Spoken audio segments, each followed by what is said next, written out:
Brahmanan vidadati purvam. Yo vai vedamscha prahinohitas mayi. Tanhadeva atmabuddhi prakasha.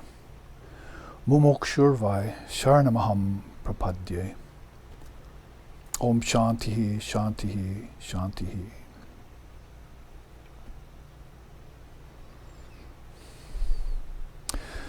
That one formless, all-pervasive entity out of which sprang the Divine Trinity at the beginning of a cosmic cycle, and who delivered the Vedas unto Lord Brahma, who is the eternal bridge to immortality, who is partless, faultless, actionless, and divine.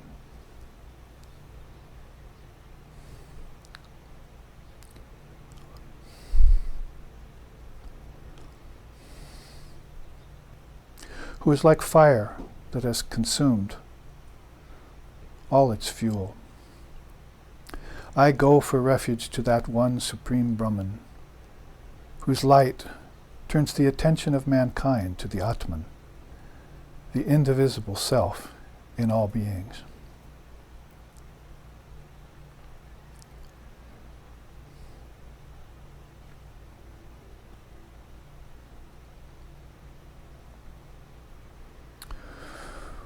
Om Sahana, Om Sahana Vavatu, Sahanau Bhunaktu, Sahaviryam Karvo Vahai, Tejasvi Navaditamastu, Ma Vidvisho Vahai. Om Shanti, Shanti, Shanti.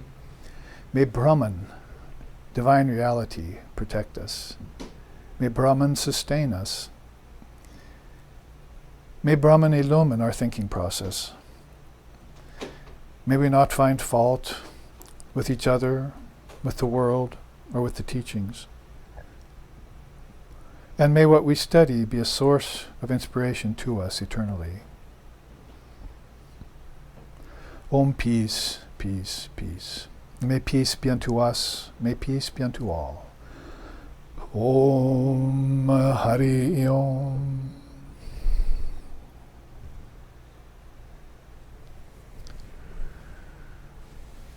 We welcome you here to the precincts of the SRV Association's Hawaii Ashram on the Big Island, some 2,500 miles away from the U.S. mainland.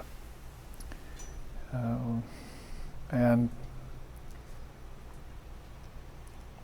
where we sit for 3 hours each Sunday of every week, particularly lately, to transmit these classes of Dharma and Atmagyan to as many as who will tune them in, which nowadays I think is probably more. People, we're seeing more computers and more people's attending because they have to stay home and practice isolation and social distancing and hygiene of a more specific and intense kind because of the pandemic that we're now in. In fact, humorously or not, we were looking at on the computer at some of the broadcasts over Easter, like the Pope speaking to an empty congregation and other pastors and priests around the United States also doing the same. Anyone who was in the church or in the Vatican or anywhere was far away from each other in the select people who were there. It's the same here. I'm speaking to, at the ashram here, to an empty constituency, as it were. In fact, this is what my audience looks like right now, today, that I have to look at to gain inspiration and remind me of the situation out and about, which we're not suffering all that horribly here in Hawaii, although on our main island of Oahu, just informationally speaking, there is some multiple cases, and outer islands are a little better off, and because we caught it early, I got an email from a friend in Nepal just the day before yesterday saying they have very, very few cases there, like a dozen in that whole large country, and the flights in and out are not happening anymore. And we've heard from our friends near the Himalayas that they can actually see the Himalayas now because all the diesel trucks in India have stopped starting up their engines bright and early every morning and running across the subcontinent spouting diesel fumes, which is a big problem in India for decades. Other countries got rid of that problem over the last decades. I saw Thailand, for instance, when I was there. So it's got good things, just like anything karmically oriented or anything in relativity or on this wheel of samsara or in this world where Brahman disports, is what we'll be talking about today, is fraught with good and bad, pleasure and pain, life and death. They're saying, I think, every 15 minutes now, somebody's contracting the virus in New York, and 100 people dying each day and so forth. So it's gotten to that proportion. The positive sides of it are this, if you want to say of a kind of heightened awareness around how to deal with each other, how to deal with the world, how to withdraw from action, how to keep your attitude high during times and challenges, how humanity will pull together maybe and show the higher side of human nature. Instead of man to unkind, it'll be mankind back to its normal state or closer to its normal state. And positive things like that will come about. And on the web, as we say here, over these subtle ethers, subtle physical ethers that is, because we know there are some subtle ethers of consciousness too, like the kingdoms of heaven within. Out here on these ethers, then we find that the positive side of having to be shut up inside are evident to us, gives us time to sit quietly, maybe tune into a class like this, or come to a satsang, live streaming satsang like we had the last 2 Saturdays that you can join us for. Speak about deep dharmic things. And notice, as I said in my message to people a few weeks ago, that during all of this, Brahman hasn't changed. During all of this, Ishvara, the chosen ideal, has not changed, whether it be Jesus or Vishnu or Divine Mother, whichever your divine ideal is, because they're all a part and parcel of the one religion called universality. Also, what hasn't changed is your own true divine self. Your Atman, or your Purusha, if you want to call it that, your divine nature, has not changed one bit and will not change one bit during this pandemic. On top of that, guess what? What I'm speaking about today has not changed at all either. It's the Sanatana Dharma, the eternal Dharma of Mother India, which goes back millennia if you want to try and gauge it historically or chronologically, but Sanatana means eternal, so they know that it's come out of the very mind of God and through the Ishvara form and the great teachers, and then finally down to humanity if they can comprehend it, which is what we hope you're trying to do over the live streaming these days, spending more time with it, listening more to the teachers, listening to classes that were given for some 30 years now, some of them being on our YouTube channel for SRV. And in that way, informing yourself deeply of the true nature of things, which is unchanging. Aparinama.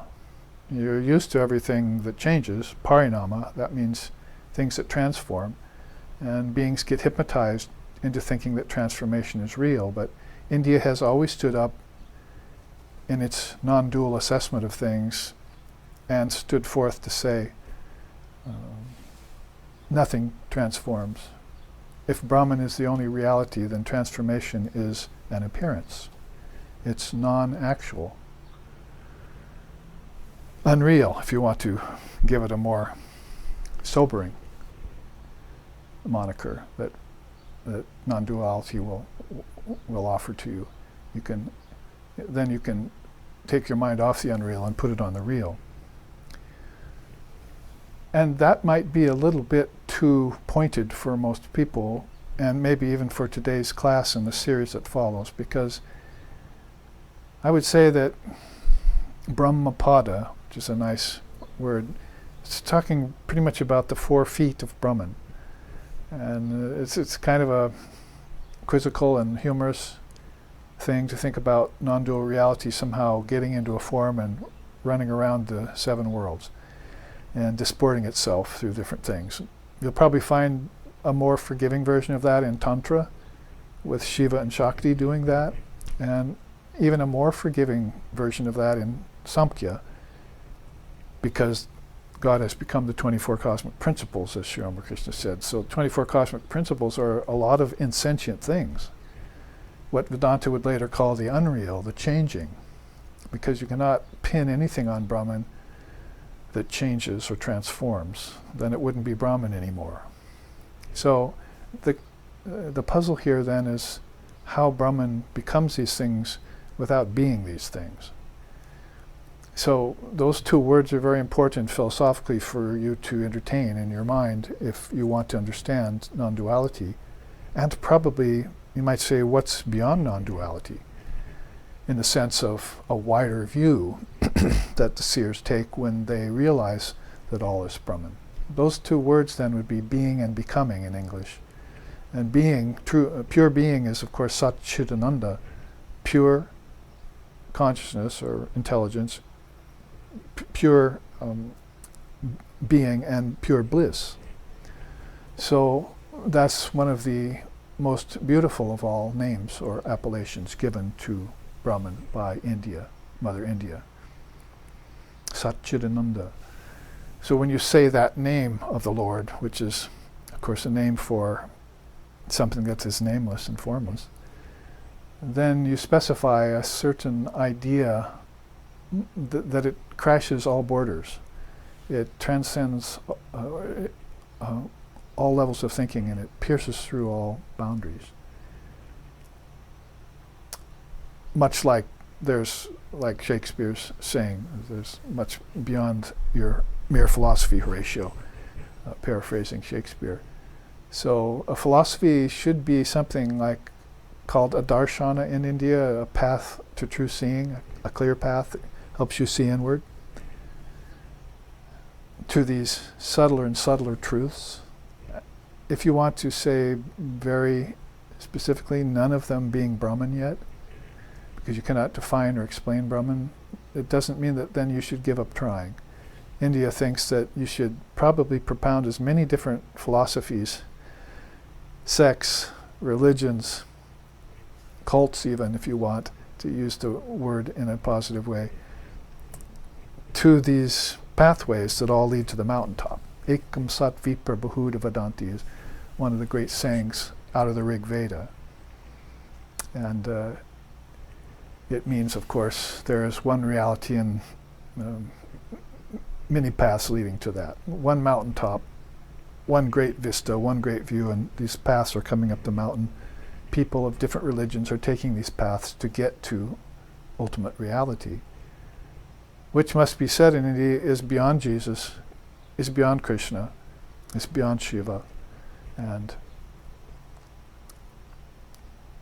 until this direct spiritual experience of being one, or not two, as Zen would put it carefully, comes upon you and you have that realization, and then there's no way that you can explain it. So when we listen to people who say that Brahman disports itself, so this is the name of the 3-class series we're about to enter into. We think it's 3 classes. We're being a little flexible. The last series we said was 4, and we took it into a 5th so that we would have something available for you on Sunday while you're stuffed there in your little home. Hopefully making great use of that little space like the Jains do, as I was saying last week at class, that they will hardly need to go outside the door, outside their yard. Their animals will be running free out there, and they won't be taking up occupations to make more money at the risk of causing more karma with their actions. And of course that's going to be all the more true for actions that are ill-considered. That is, acts of good stupefaction, as Lord Kapila of the Samkhya system put it. Acts of good stupefaction out there are as problematic as acts of bad stupefaction. So there are people with good intentions who are launching themselves into work without thinking and suffering the results in a kind of spontaneous way. As one of my friends said, it's like a crapshoot out there. I was trying to explain that to people today, this dice game or this crapshoot. It's sort of like the Four Yugas dice game that happened in the Vedas, you see. India also has a version of that. So it's really chancy, very risky. Anything you do out there could come through with a very unexpected circumstance or result for you. So then that's why we're mindful. We very carefully take on our actions after thinking first. So jumping into action without that would be acts of good stupefaction for well-intentioned people. There are some Vedantic axioms for that too. And that's why you would study a system like Brahman disporting itself, so you know the difference between Brahman's association with Maya and in contrast to the mind's identification with Maya. In that case, Brahman will very carefully consider what it associates with. It might associate with the Trinity, which I just chanted about, that Brahman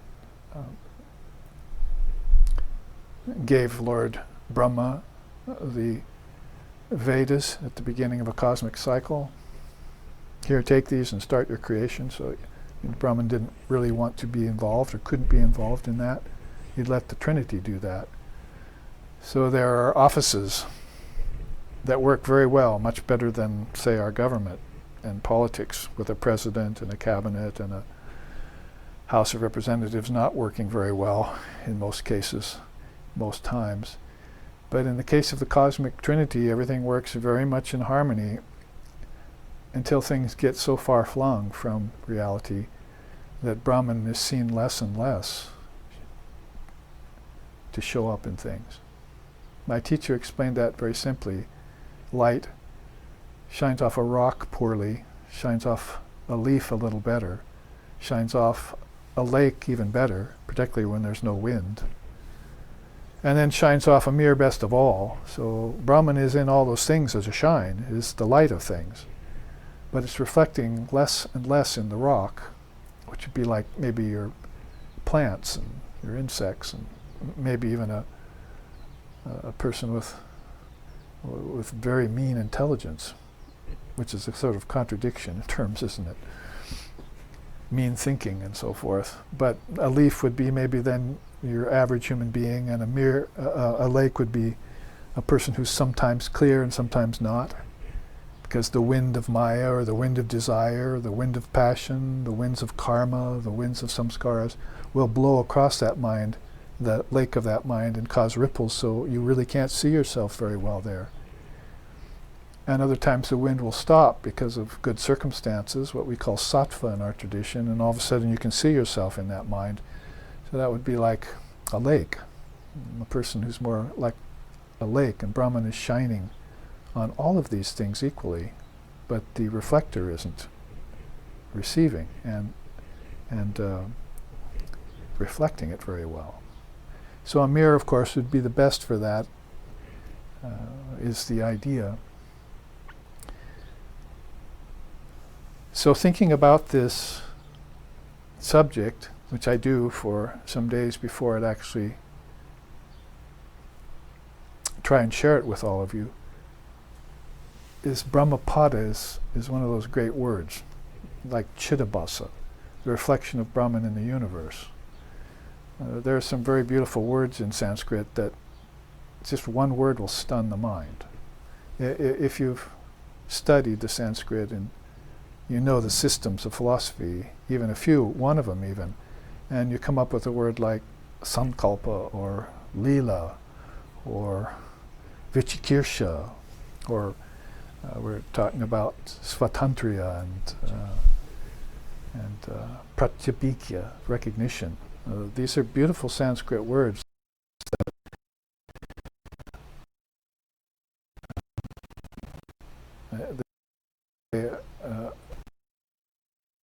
Worth 1,000 pictures.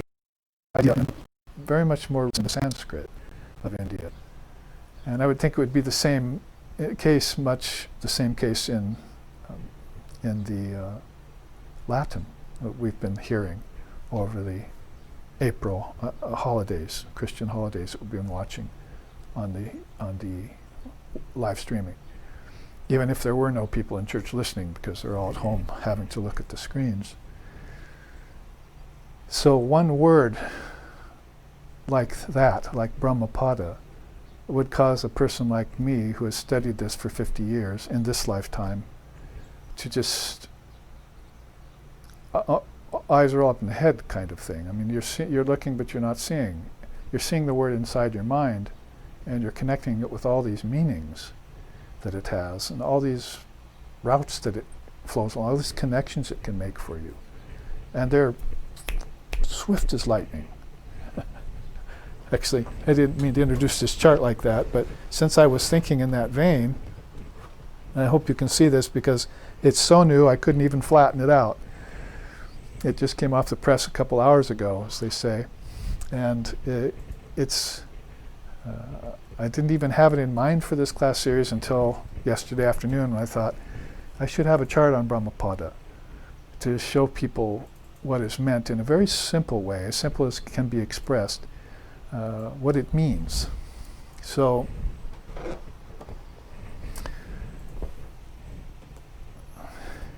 when I say these thoughts about a simple word like Brahmapada come as quick as lightning, and they're going to cause a person who considers Brahman every day, meditates on Brahman, does the mantra to Ishvara, studies the scriptures, the revealed scriptures, and thinks about the Dharma all the time. Most of their day is spent in this. It could be a yogi, it could be a seer, it could be a rishi, it could be a tantric adept, it could be there's names for these. Priests and Brahmin priests and so forth too spend a lot of time thinking about basically Brahman, the absolute, Ishvara, God with form, the Atman, the indivisible self within, the Antaryami, the inner ruler of everything, kind of like Divine Mother feels like Ishwari, the inner ruler or controller of all things, seated in the heart, protecting us and watching us, keeping us under her protection. Mahashakti, Mahamaya, we like to call her. We give plenty of classes on her to bring her out from hiding as much as we can in this day and age. It's the Kali Yuga, so let's talk about Kali. There's a word that can send you into a divine rapture or transport your mind to how many different meanings Kali has. Kali even means black. You know, it's also the name of a dice throw. It's a long period of time. In fact, we happen to be in the Kali Yuga right now, according to the Sanatana Dharma's estimation of where we are in time right now as far as cycles of time. So I think, Brahmapada, how Brahman disports itself. Disports, how it gads about the universe. So I started to announce it a few minutes ago when I said it's often Brahman is seen as having 4 feet. And those 4 feet are here: waking, dreaming, deep sleep, and transcendence, or Turiya. The first thing a well-trained dharmi or practitioner or adept or luminary would think about when they heard Brahmapada would be the 4 states of my awareness. The first thing that would occur to them. Because they've been trained by the great non-dualist Gaudapada and read his Karika in the Mandukya Upanishad, the first thing you'd go. Then later probably you would think of, okay, I'll take the tantric view now and talk about Shiva and Shakti, which is the chart under this one. So I've kind of thought that I would set up Brahman disports itself, that is Brahmapada, from the idea of that Brahman as absolute reality. How does it get into everything that the Word created, that the Trinity projected, and stay independent from it at the same time? This is all of Advaita right there. How Brahman reflects through everything without limiting, without getting limited. If you don't put without getting limited in it, then you run the risk of saying that Brahman is the thing. So now it's a person, now it's your baby, now it's the couch, now it's the planet, now it's your money. Somebody wrote me yesterday and said, I've heard Atman is like a great light. Ramakrishna in the Gospel says that Atman is like a boundless ocean of awareness. So can't we just think about Atman in any way we want? And I wrote back and said, no. That's called sankalpa. That's your mind projecting things over the Atman. And as people do that, they change the Atman. They change the unchanging. So they transgress the great law or rule of Advaita Vedanta, thinking that Brahman somehow changes itself when it even comes into contact with an object. The human ego certainly does that. Every object, whether it be a piece of metal shaped like a coin, or a human figure it happens to be attracted to, or a monument, or a constitution, whether it be anything in the three worlds, it will change that accordingly into what it thinks is reality. That will become its reality. So it's like taking the Atman and superimposing over it. So that's a word I'd like to introduce early on, Vivarta. We'll have a chart on that next week. Vivarta is Advaita Vedanta's way of saying false superimposition. Those were two words you put together and borrow, and there's again more fuel for you to consume. So that once you consume it, you'll be like Brahman, as I just chanted. It resembles fire that's consumed all its fuel. So you add fuel into it and it comes out ash. You feel that ash on your forehead or on your body and walk around having renounced the whole thing. It's not just ashes and ashes, dust to dust because we're ash. Our Atman can never be ash, but everything that was produced by the cosmic mind, or by the word if you want to put it, that has an origin, is ash in the end.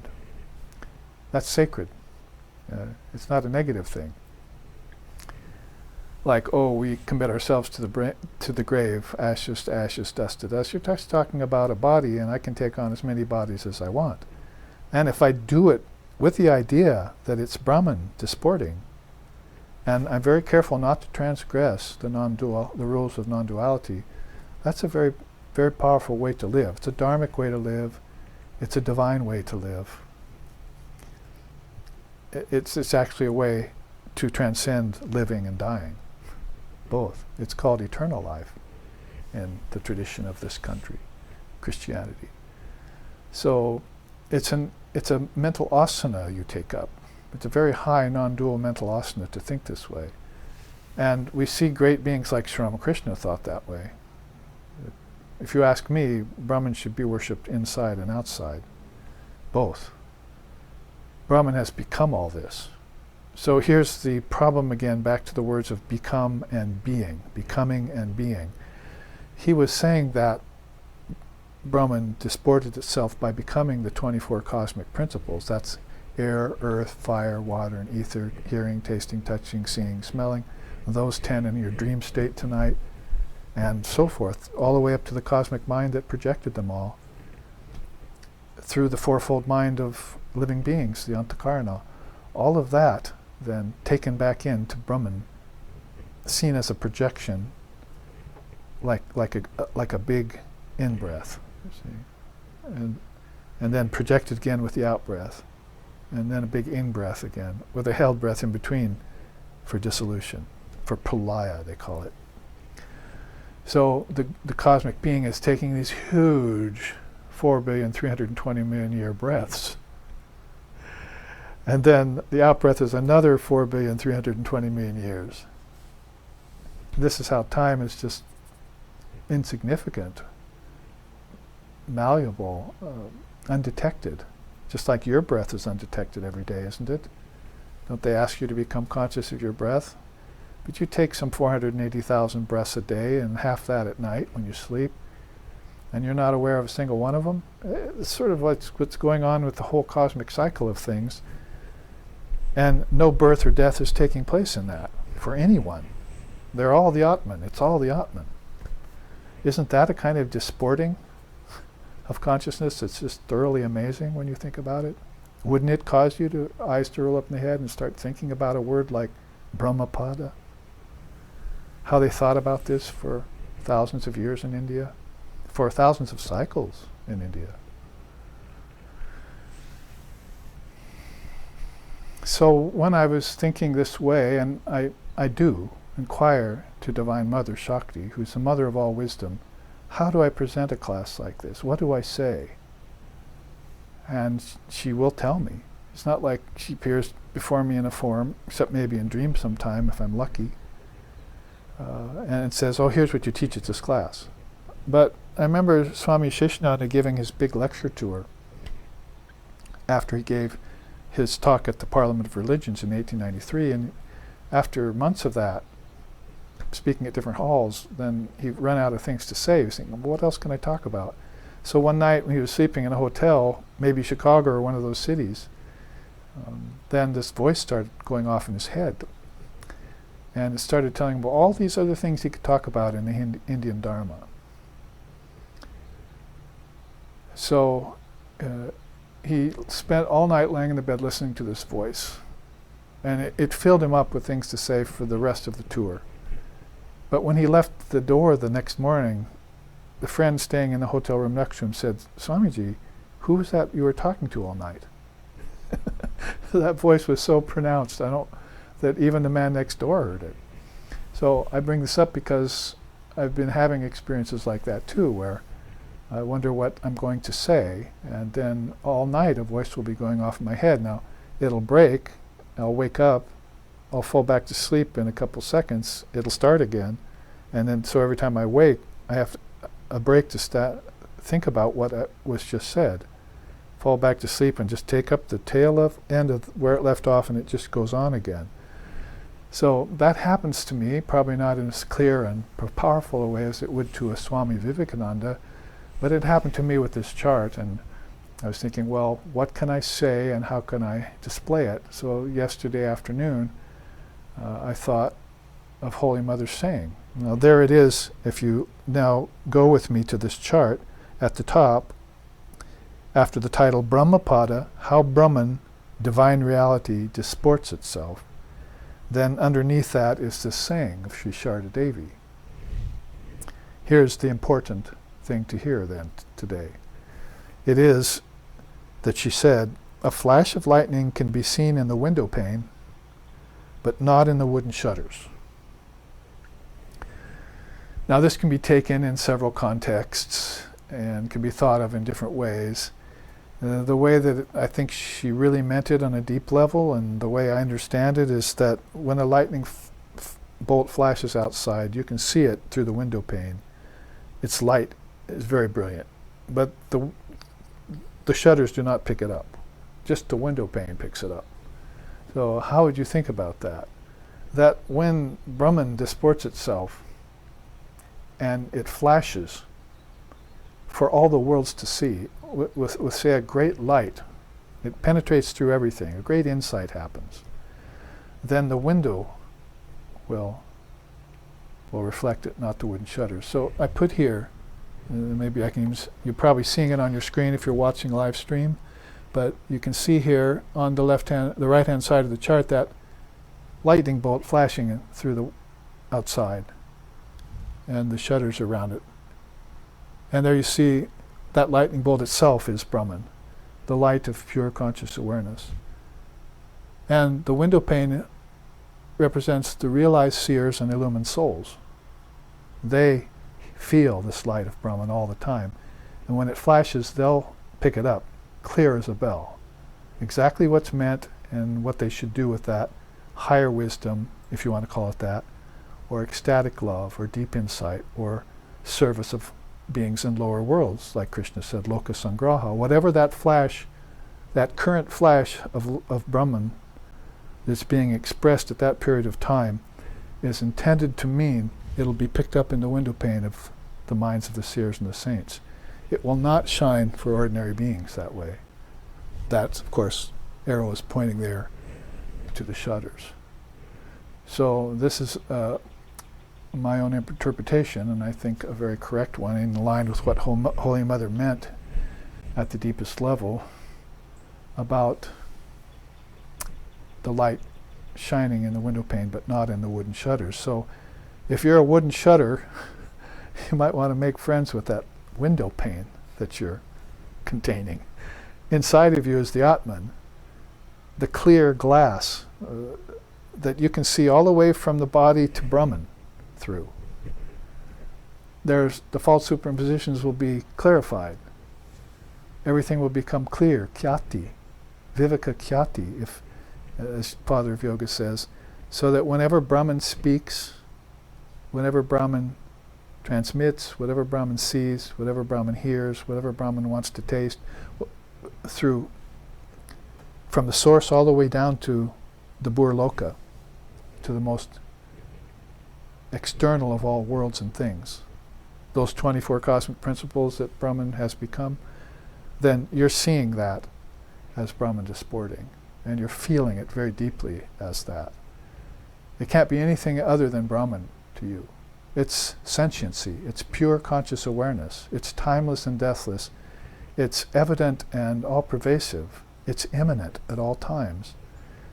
And your whole life is meant just to sit there and pay attention to that. That's why you were born. Sri Ramakrishna used to say that. A man is born to no purpose who, having been given the boon of a human birth, is unable to realize God in this lifetime. So all the other things by which people come to earth, in which to measure this Atman, or to somehow utilize for their own personal, for their own possession, the light of Brahman, and turn it into whatever, is not why you are here. If you had the one before the zeros, then you're in a good place to see Brahman shining through everything, even down to the atomic particle. Isn't the atomic particle amazing? Isn't there infinite power in it? Isn't it hidden and mystical? Isn't it the underlying foundation of everything on the physical level? But where did it come from? It came from a particle of intelligence. Atomic particle, atmic particle. Atomic particle, atmic particle. When I thought about that, I wrote a book on it. Jnanamatra, because those were words that were written in the scriptures by the great rishis of India a long time ago. The Jnanamatra, it's a particle of intelligence. I thought, well, what's in that? If neutrons and protons and atomic particles and subatomic particles are all in the atom, then imagine what could be in the particle of your own thought that gave birth to the atom. Thinking gave birth to all this. And it was the thinking of billions of souls that did that on every level that Brahman disports. First Brahman said, oh, I think I'll disport as the Trinity. Then Brahman said, now I'm going to disport as the highest gods and goddesses. Then I'll disport as the lower gods, the demigods. Then I'll disport as the ancestors, the celestials, angels, if you will. And then I'll disport as elementals. And then I'll disport as human beings and animals and insects. And I'll fill them all with my light. It'll be a big flash that, even though it only happens for a few seconds in the physical night sky, happens for 4 billion years in the sky of inner awareness. That's nothing to Brahman, that passage of time. But that light will give plenty of lifetimes for beings in all these realms to disport. And it's disporting on a foundation of Brahman. It's happening at the auspice of Brahman. And it's all Brahman doing the disporting. See? That's why Sri Krishna says in the Gita, nobody sees the Lord as he goes from place to place, taking the five senses with him, using them, and then departing. Nobody sees the Lord doing that. You see, the beauty in that is that here we all being born and dying. Right now, 500 a day in New York, say, from some virus that came along. People living and dying, but nobody's seeing the Lord. I'm not saying, oh, let's go and pray to the Lord and bow down and maybe we'll be saved from death or saved from the virus. It's not what we're saying at all. We're saying that while we live and draw breath, which is all a predestined amount of time, we should be seeing the Lord. See, naturally. And how it disports.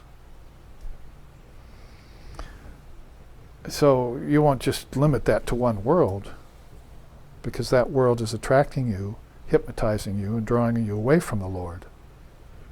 The Lord is not phenomena. The Lord is not living beings.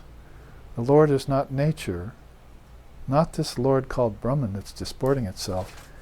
That's how it can live and express its wonders to behold. It's by being non-attached to everything. It's by being independent of everything. Sri Ramakrishna used to use the story of vegetables dancing in a pot of hot water. The vegetables all think they have life, but they owe it to the water, and the water owes it to the heat, and the heat owes it to the burner, and the burner owes it to the stove, and the stove owes it to the gas pipe.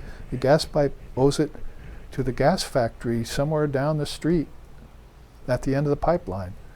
So the vegetables are all saying, we dance, we dance, we live, we live. But the foundation of it all is deeper, deeper, and cause and effect style back inside. And that one Brahman that's disporting remains the same no matter how many things dance outwardly in the cosmic play. If you're good about playing, you see, if you're a good player, Sri Ramakrishna used to mention the chess game. He said, watching people play chess, you see in the streets of Calcutta and so forth, that American game must have gotten over there. So he says, often people who are watching the game make the better moves. The people who are involved have so many intentions: winning, trophies, money, betting, victory. But oftentimes, he says, the people watching the game have the best moves. They can see better than the ones that are involved. So in that way, he was using that as an example of the non-involvement, the uninvolved participant is how I would put that. Maybe bring that chart next week. The uninvolved participant. So that's a witness consciousness we're talking about. So then I want to show you just one saying from the Holy Mother, Shisharda Devi, the divine consort of Sri Ramakrishna, who became the mother of the whole Ramakrishna order in all its expansion that's happened since it was founded by Swami Sheshananda after the great master passed away into Mahasamadhi. You can say this, the saying like this from her everyday life. Oh, my dear, the flash of lightning is seen in the window pane, but not in the wooden shutters. How profound that is, what it can give rise to. So we said already, the window pane is just ordinary souls who live their lives of mundane human convention. Brahman can flash all at once, and they'll never know it. You see, they're just the wooden shutter. No light reflects in them, or very little light reflects in them. Brahman can even be disporting through them, and they're not conscious of it. Then you've got the realized souls who are the window pane itself. The illumined souls, realized seers, and then you have that flash of lightning pictured there in the image. Now on the other side, I did some more thinking, and I thought, well, there's a second window there with the second flash of lightning going on at the same time. I thought, well, what could that mean? So I said, well, there's God with form. So God with form means basically Ishvara. It would start out the whole shooting match. it would have to be either Ishvara or the Word. That would be the go-to philosophical station for that which oversees all the worlds of name and form in time and space, based in cause and effect. Maya, the fivefold Maya, oversees it all. So that's why when we have a mantra, it has the name of Ishvara in it, and we recite that, and it clears our vision, opens our third eye, as we've been talking about for the last 5 weeks in classes here on Sunday, and then we see the truth, and the truth can set us free. So Ishvara, or if you want to put it in the female form, Ishwari, is that flash of lightning that accompanies, you might say, like Shiva and Shakti accompany each other everywhere. That great, powerful bolt of self-realization that just has to flash by its own nature. Some clouds rub themselves together, see, to produce some lightnings here, but you can imagine what rubbed itself together at the level of Shiva and Shakti that caused Brahman to manifest itself. What kind of profound principles and great thoughts gave rise to the 7 worlds. So Ishvari pointing to that second bolt of lightning, and then you see you have to account for what I call sadhakas and devotees. Sadhakas are practitioners of spiritual systems in our tradition, like Vedanta, Yoga, Samkhya, Buddhism, Jainism, Tantra. They're intense practitioners who are trying to perfect themselves through these practices, and at different levels, beginning, intermediate, adept, until they become these realized seers that are more like the window pane. So they're sort of in training to be the window pane. They're leaving the realm of the self-enclosing, imposing, limiting shutter of wood that possibly they got pulled into and manifested themselves in the worlds as ordinary human beings for a while, till they saw a bit of this bolt of lightning in a particular lifetime, met a great soul or a guru, and all of a sudden awakened and said, there's the real point of all this. There's the inner meaning. There's my goal, or my penultimate goal, is, as Ramakrishna said, to be born of a purpose, if you want to put that in the opposite way. He is born to no purpose. What about those who are born to a purpose? And that purpose being enlightenment. Shakti there is then figured by this woman, young lady who's walking through the field, you see, playing in the fields of the Lord. She's witnessing and looking on the whole thing. And so you can see in one little saying by the Holy Mother, the Divine Mother of the Universe in human form, there in the 1800s and into the 1900s she lived. What a profound set of teachings come out of a few words.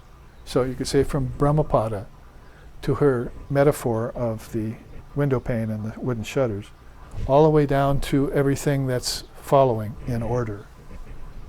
And here you see is how it is. This is the phases of the moon, actually.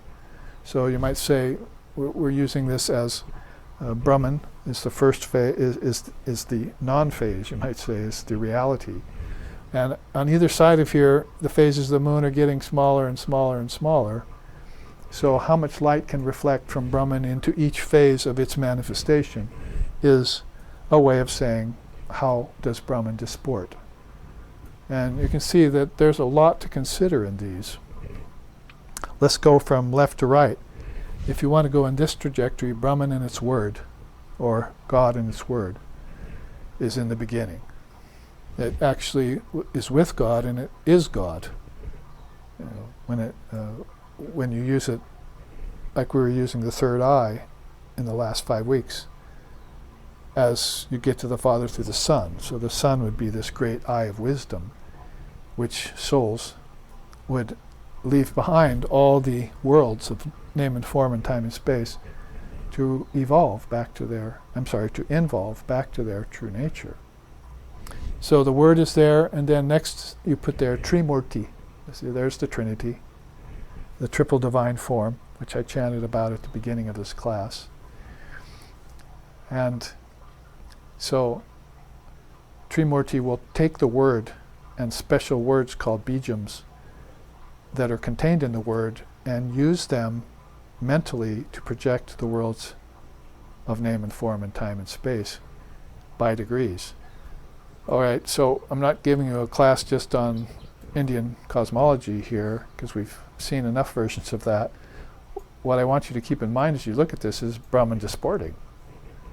It disports as its word, and now it's disporting as the Trinity. They have their lives in Brahman too.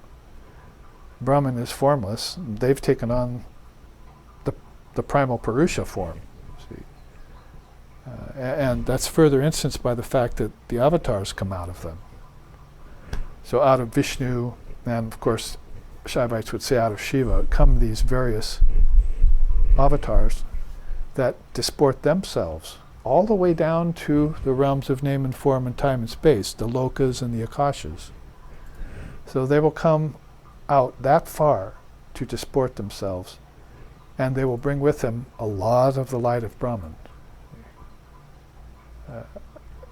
Sometimes we like to, the man that wrote the email to me yesterday and said, can we think of Brahman any way we like? I said no, or think of Atman any way we like.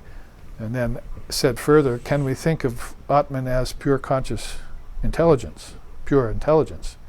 And I immediately said, that's one of my favorite ways too of defining the indefinable Atman, is pure intelligence with a capital I. Not the intellect, but the intelligence. So that would be also something that's inferred by this phases of Brahman disporting. If you wanted to go further from the avatar, then there's the sport of the avatar.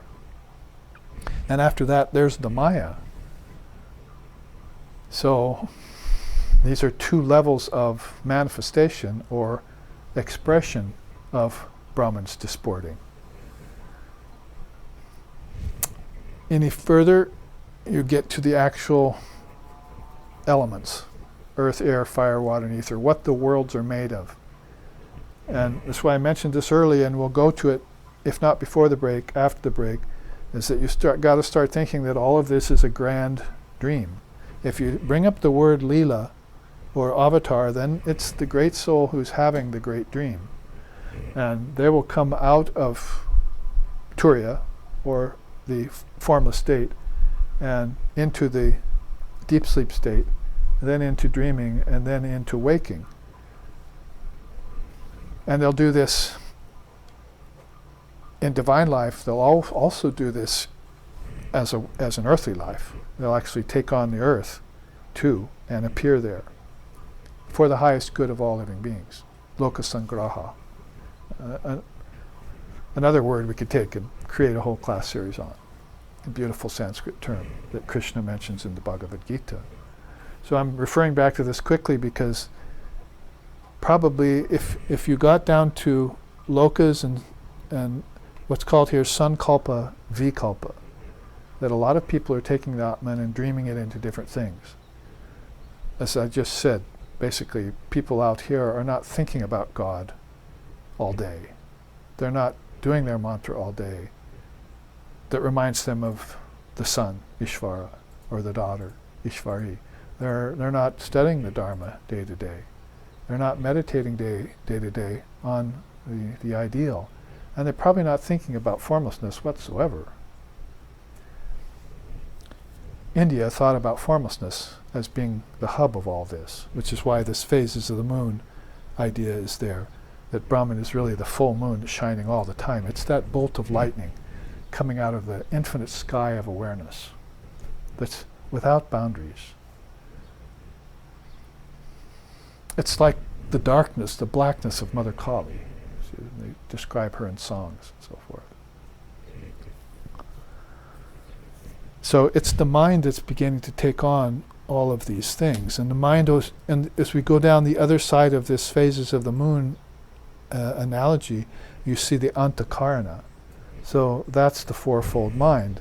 And you'd sing about it, or they have sung about it, in nondual stotrams, when they sing, Yata darpana bhava abhavahano mukam vijate kalpana inamekam tata diviyoge nirabasa koyaha sanitya palabdis swarupohamatmam manas chakshuradir vimukta svayam yo manas chakshuradihi manas chakshuradir agamya swarupaha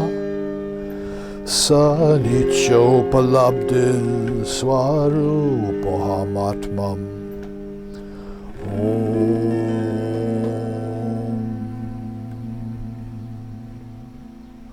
So, 2 verses out of the Hasta Amalaka Stotram. Shankara's great student, Hasta Amalaka, put this together. Hasta Amalaka means fruit in the palm of your hand.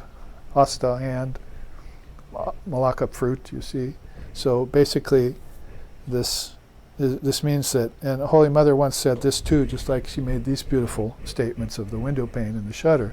She said, well, you may think I'm an ordinary being by looking at me outside, but anytime I want, I can reach inside and pull out my Atman and look at it as clearly as you would see a palm, you would see a fruit in the palm of your own hand. So this is how she may be kneading bread on the floor to feeding the devotees. When you come in, you think she's just a common housewife or something. And you say, Mother, I thought, what about your divinity? And she'll sit up and say, oh, I have that hidden here, you see.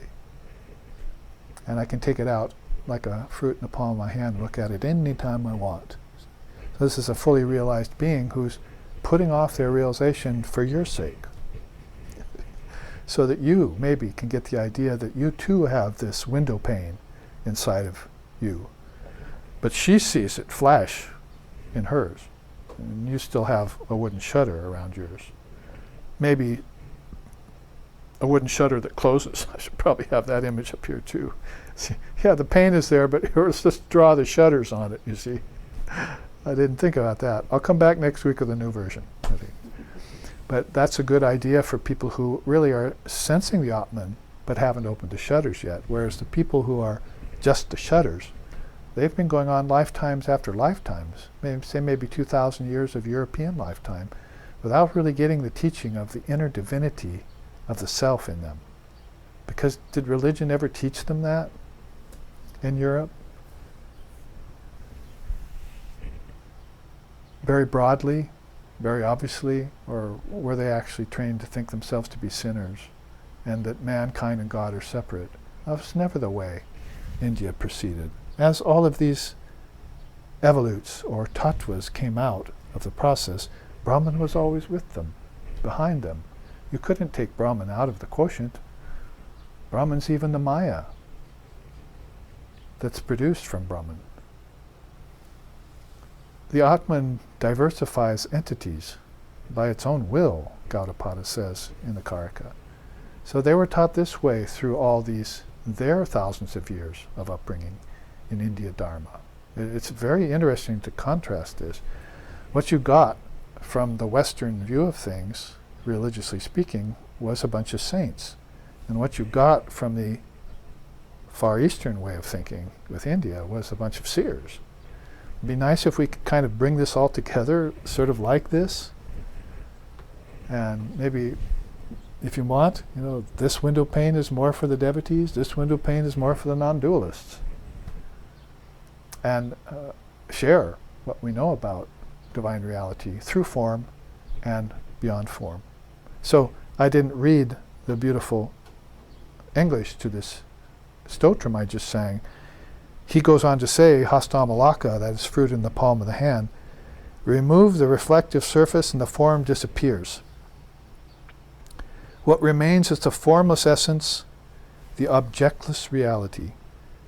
Like this, when the external mind is stilled and focused on reality, what is left is oneness.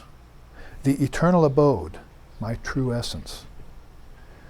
So that very same mind that's cloudy, like a lake with wind blowing over its surface, when the wind stops, all of a sudden you can see that bolt of lightning in it. It's just like a window pane. It got clear. But when the ocean is roiling or the lake's being blown by high velocity winds, try and look for that bolt of lightning in there, and it's a billion fragments reflected off a billion ripples. And that's the erratic mind that we'll never see. It's like the shutter.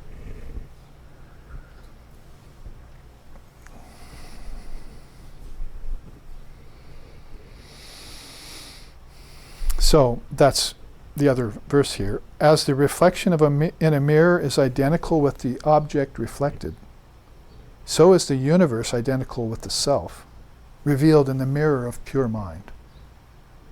And that how Brahman disports itself, you see. If you didn't know that, that line would be subject to question. Thus are living beings perfect images of the eternal subject, the undying self. And that limitless self am I, identical with the Supreme Being. It's not that Western religion didn't know that, it just thought that it only happened to one person. I and my Father are one, was the particular and exclusive realization of Lord Jesus. But before Jesus, others had had that same realization, not just in India, but also in the Middle East. I have to look upon the East and the West and think about the East as having been the mother of religions. All the main religions came from the East, really. Far East, Near East, Middle East. The West got versions of that. It's an interesting thing to reflect on. So this happens to go hand in hand with what I was just saying here, that when you get to the antakarana, that's projection time. Antakarana means fourfold mind or inner cause of things. Antaha means inner, karana means the cause. So they know that the mind caused everything. Before that, you had divine mind, Mahat. Its allegiance was more to Avatar Trimurti. But when the manifestation came further out and Prakriti happened to manifest itself, the Antakarana was one of those principles that came with the manifestation of Prakriti. Fourfold, that is, its thoughts, its intelligence, that's intellect, that means, its ego, and its dual tendencies, manas. That came with the package, fourfold. And from the fourfold mind, everything got expressed. On one side of that, you say, oh, that's Brahman disporting through the mind, collective and individual minds of billions of beings. And the other side, you said, ouch. When you had a mind that was mixed and dual by nature, the manifestation is going to come out with an admixture of good and bad, pleasure, pain, life and death, joy and sorrow, form and formlessness, bondage and liberation, salvation and liberation. You're going to have all these sets of dualities that come marching out anywhere that side of Prakriti and Leela. So these sets of, let's call them tattvas for now, or principles, are following trajectories that go right across from each other. So we looked at this all the way down to the left-hand side, Brahman, to the Word, to the Trinity, to the avatar that comes out of the Trinity, to the divine sport, to Maya itself making an appearance, because it's a very powerful cosmic principle, Maya, down to the worlds that get produced by Sankalpa and Vikalpa of thousands and thousands of souls in each level of existence. If you were with us for the last 5 classes, the last 5 Sundays, you were looking at that as the 7 chakras, weren't you? So you saw how the akashas and the lokas are aligned to the 7 vortexes of energy inside of the human soul that are symbolized by the physical body. Let's take it the other way. From Brahman, we're going to the right to the Mahashakti. And of course she's pictured over here as the witness of the whole thing. She's actually not even just a witness, is not a good word that restricts her. That it means she's the creatrix, also not a perfectly adequate word. But there again you would have to go to words in English like uninvolved participant. She's the overseeress of all activity and all beings and all things. She's that antaryami, that protector inside of you, wherever you sport, you see. Like if we were to sing it in the way I sang it a couple weeks ago. Jo kucha hai so tu hai tuj se humne dil ko lagaya. Oh Lord, I see that everywhere and in everything you have expressed yourself. You are continually expressing yourself. You exist in the hearts and minds of all beings. All salutations to you. Sings Jafar in one of his profound lightning flashes. See, one of these great devotees, or maybe we want to even assign him to an illumined soul. What little we know about Jafar. But that song was taken up in India and admired for that non-dual element in it. There are a lot of songs, bhajans, and a lot of kirtan is pretty much to God with form. So you're singing as far up to Ishvara maybe. But to have songs that evince this formlessness that India's been engrossed in for so long, they actually saw formlessness as the foundation and form coming out of that. We have sort of this backward look at it, like we're form, and then we're going into formlessness when we go to death. That's about as deep as we think in many cases. Formlessness, we don't even look at it as deep sleep. We don't question deep sleep. What happened to my ego when I went into deep sleep last night or every night? So what happened to that thing I call me? Ahamkara or antakarna. The whole fourfold mind gave away its penchant for form and its desire to sport in form. It just gave it away. Just like that in deep sleep. And does the Western man think about that at all? Maybe he wants to measure some sort of brainwave into a pattern with some machine out here on the physical level. You're talking about the brain's vibrations. You're not talking about the mind's emanations. This great mind starts at a cosmic level. So this is all deep dharmic information that you're going to have to take in and process and think about to open up, what's the word I used the last 5 weeks? Nadis. Open up channels that have been closed down for maybe centuries or lifetimes. So you can think this way again and breathe the air of divine heights again. Once you catch a whiff of that redolent breeze, then it'll cause you to have little lightning flashes of your own. Insights. So this reminds me of how to express some of this musically. But if we take this Brahma to the right, I said Mahashakti, this overseeress of all things. The dynamic power of Brahman, Sri Ramakrishna used to call it. So she's in it's just not a matter of involvement or non-involvement. She's supremely involved in everything. So much so that she is that thing. She transcends the restrictions, if there are any, that Brahman holds. Brahman says, well, I'm not going to take a form. Mahashakti says, well, look, I'm going to take a form and then I'm going to give it up. See? I'm going to be the form, then I'm not going to be the form. Can you do that, Brahman? So we begin to edge over a little bit more towards one of the next charts I'm going to show you at the next half, how Tantra would describe all this to you, how Shiva and Shakti are disporting in the universes. And so it's very hard to bring up Vedanta and Brahman and all that without thinking about Brahman and Maya. It's very hard to bring up Tantra without having to talk about Shiva and Shakti. The apparent two-ness of this unified spiritual field theory, if you want to call it that.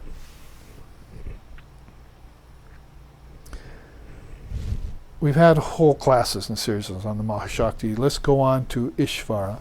So you could see that basically pretty much across from the Trimurti or across from Avatar is this Ishvara form, but I was just saying millions of people are thinking about daily. When they pray, when they do mantra, when they meditate. I mean, there's three very important spiritual activities or spiritual art forms people engage in that involve Ishvara. So very important. Then don't forget, it can also be Ishwari. The next down here is Mahat, you see, the great mind. So if you go that way across from Avatar and so forth, then you have one of Samkhya Yoga's precious contributions to everything. And so the great mind will be sort of like the Trinity in the Avatar, will be this pool of infinite potential out of which will come all these worlds eventually. And Prakriti in a manifested form will get, let's say in a more manifested form, will get involved in that. Prakriti meaning it's going to express itself. The seeds that are in the Mahat as thoughts are going to express themselves in your dreaming state. They weren't there in your deep sleep state, or if they were there, you couldn't see them. All of a sudden, it's time for the cosmic dream to go forth. And Prakriti will start producing, the subtle elements, the subtle worlds, the subtle senses, and so forth. And there you'll have beings with subtle bodies enjoying the heavens. And that gets more pronounced as you go toward this Akasha, the idea of Akashas or Lokas. There you see Antakarna, which we already pre-mentioned, is involved greatly in that process. Because there is the Mahat, the great mind, but there's also the collective and individual mind. That's where we have to have a word called Antakarna, because these beings are less involved in Sankalpa and Vikalpa, and more involved in Leela. See, Brahma, Vishnu, and Shiva says, I think I'll create the cycle this time. She'll watch it, I don't need to. See? Have to think of that. See? The Trinity is not very much involved in anything but its own Leela. So it's not going to want to get involved in the mind. See? If a mind calls on Mahat, then it may answer, but otherwise it leaves it to its own devices. How many people are calling on the great mind? Oh, great mind, help me, you see. So the trajectory, like in the chakras, you see, at the heart chakra, they're not looking down to help the three worlds anymore. They're like a hot air balloon. I want to go higher, I want to go deeper, and I want this dream to end. And I don't want to get caught in deep sleep either.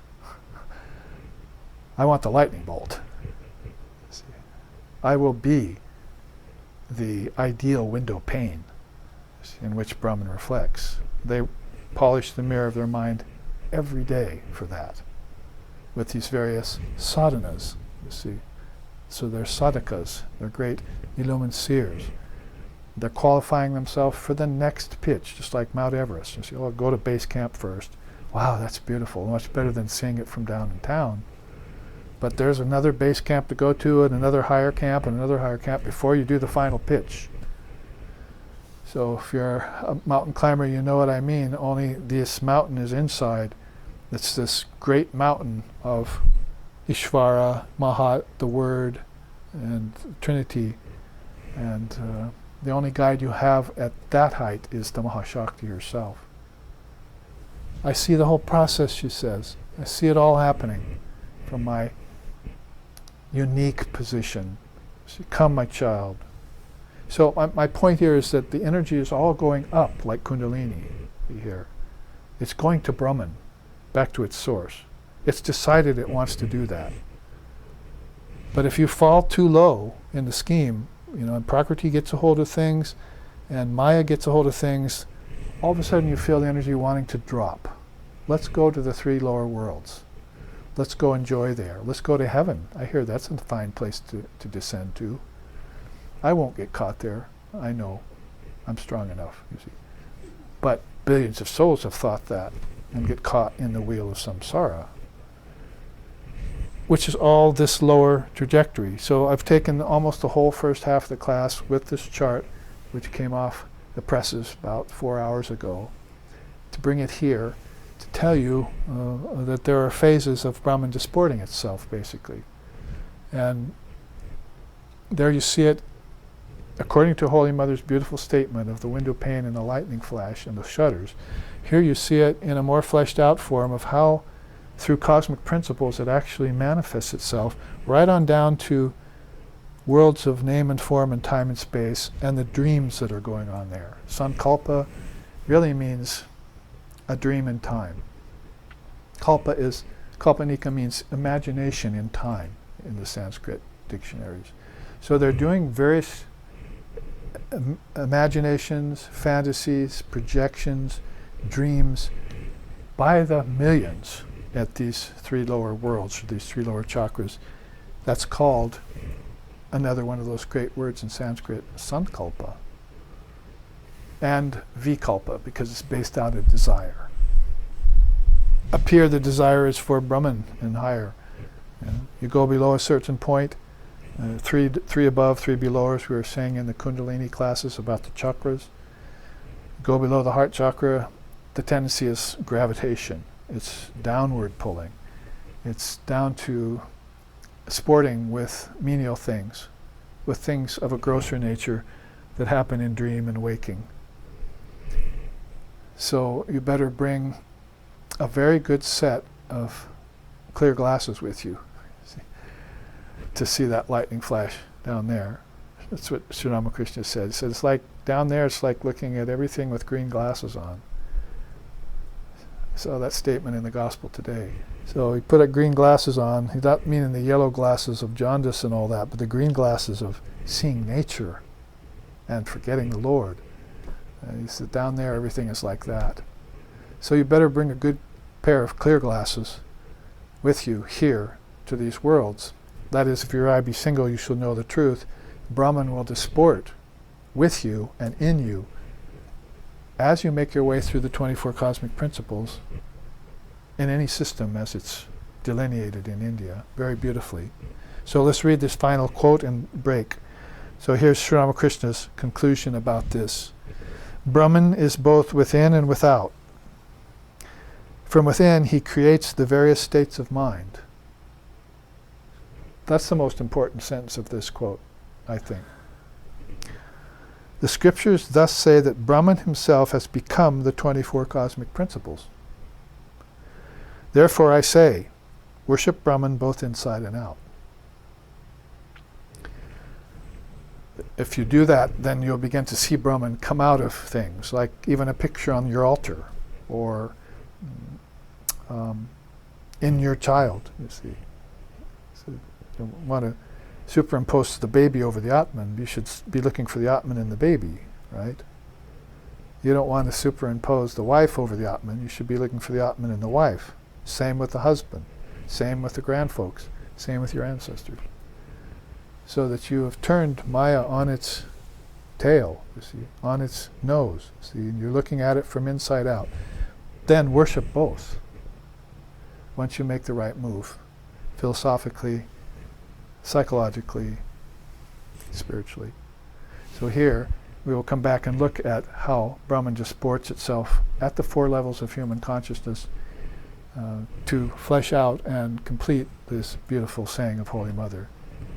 So here we will end our first half and return in 15 minutes for more Dharma teachings.